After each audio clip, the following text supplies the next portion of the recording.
Hey guys, what's up? It's Wolf here. And I wanted to record a video to talk about things that upset you.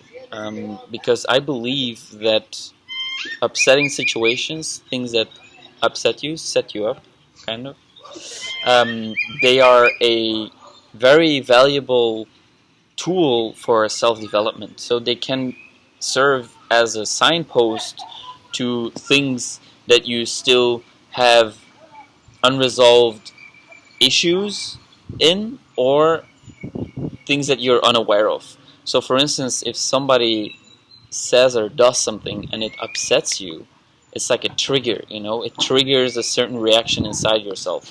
You feel anxious, or you feel uncomfortable in your chest, or you feel angry, or you feel upset. It triggers some emotions inside you.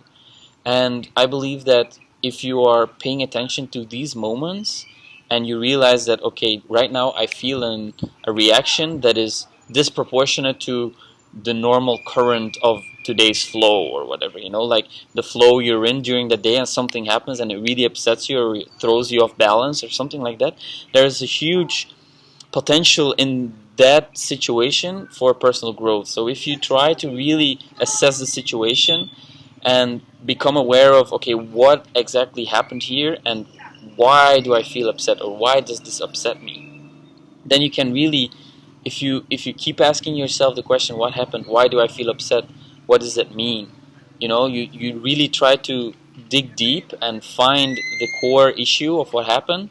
You will find that there is usually something that is not breathing enough, or something that you're resisting, or something that is like inside you that you kind of like maybe even repress a little bit, or an intuitive feeling that you didn't really express towards another human being. Or like a small example, to give you an example for myself, for instance, I can remember of this example of a guy in the gym one day, and he has this like very cocky attitude that, I mean, it's just the vibe of this guy. He has bad energy, he has a cocky attitude, and not like in a funny good way cocky attitude. Like he's like very vain, and he is kind of like trying to, I don't know, to mark his territory, and he takes a lot of space, and he's like very intrusive when he passes by, like he comes very close in your space, and it's not nice, and it really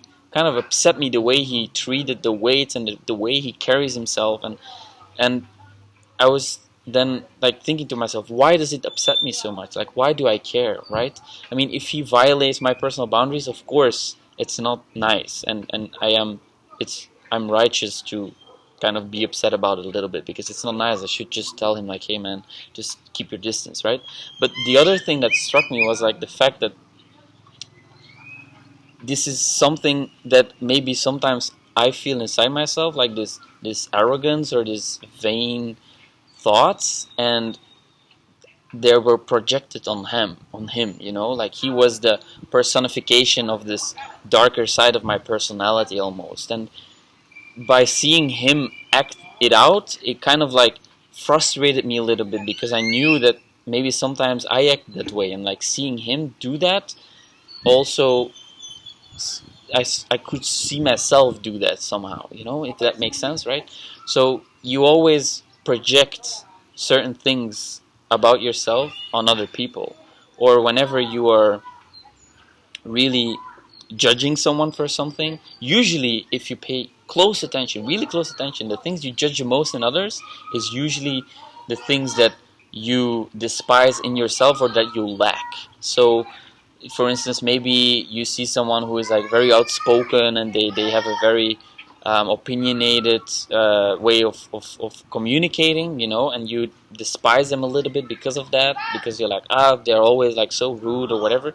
Sometimes it can be that you're projecting your own insecurities on them, and you're a little bit envious, maybe even, because they're able to voice their opinions without being judged for it, or without being socially secluded. Like some people, sometimes when I speak for myself, sometimes I'm afraid of like having a very opinionated communication, so really say what I mean or what I think, because I'm a little bit afraid of people judging me for it, or discarding me, or like like excluding or casting me out of the group, if you will, you know. And then if somebody has a very, very outspoken way of communicating and they don't give a shit, right? Sometimes I can feel like, it's too much, but usually it's because I wish I would be able to do that without other people.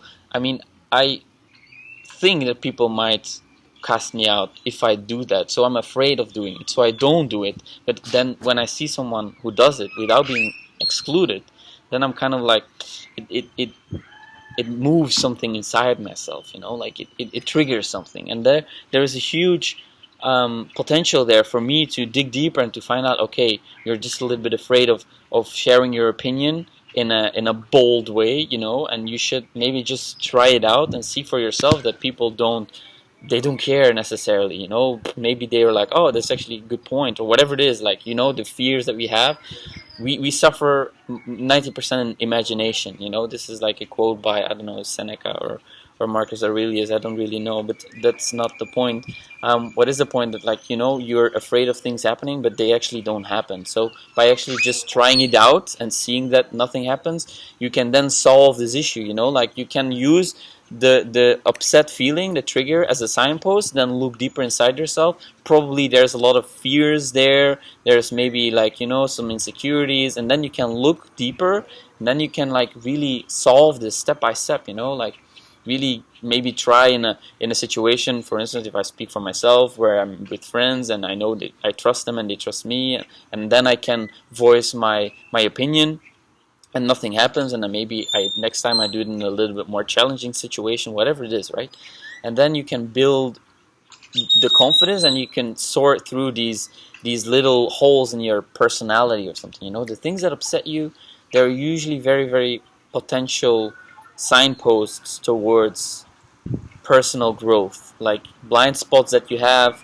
And if you raise your awareness, and if you realize that whenever you're upset, you know it, you know, like, because a lot of people, they're very unaware whenever they're upset, you know. They just react. Somebody says something to them, they're like, boom, reacting in the reactive state. But if you cultivate awareness through meditation, for example, then you can become aware of the trigger, you can become aware of the fact that you are triggered, then you can give yourself some time to cool down and to really reflect on what's happening, and then you can figure out so many valuable things about yourself and the other person. And I believe that it's a very productive way to deal with these situations, because you can then learn something from it yourself. You can probably prevent a lot of unnecessary suffering by lashing out or saying something nasty or whatever it is, right?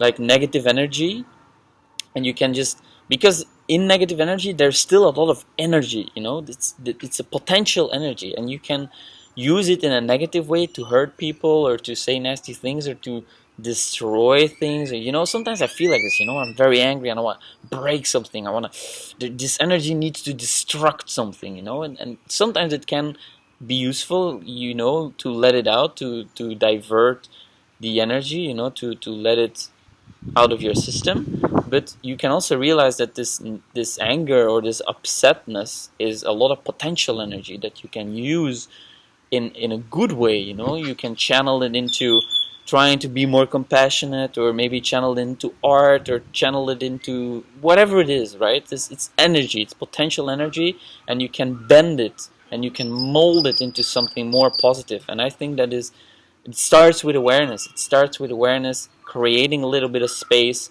calming down, being able to calm yourself down, you know, breathing, paying attention to your surroundings, your body, and then the aroused state will settle, and then you will have time to really decide how you want to act. And I think that is very, very helpful in many, many situations. And so realizing that the upsetness is caused by some blind spot you're having, and if you take the time to really calm down and take a look, be honest with yourself, be brutally honest with yourself, take a look, and then figure out something and then learn from it, I think that's a very, very amazing thing to have in your toolbox if you are aiming to become a better person, both for others and for yourself. So that's kind of what I wanted to talk about in this video.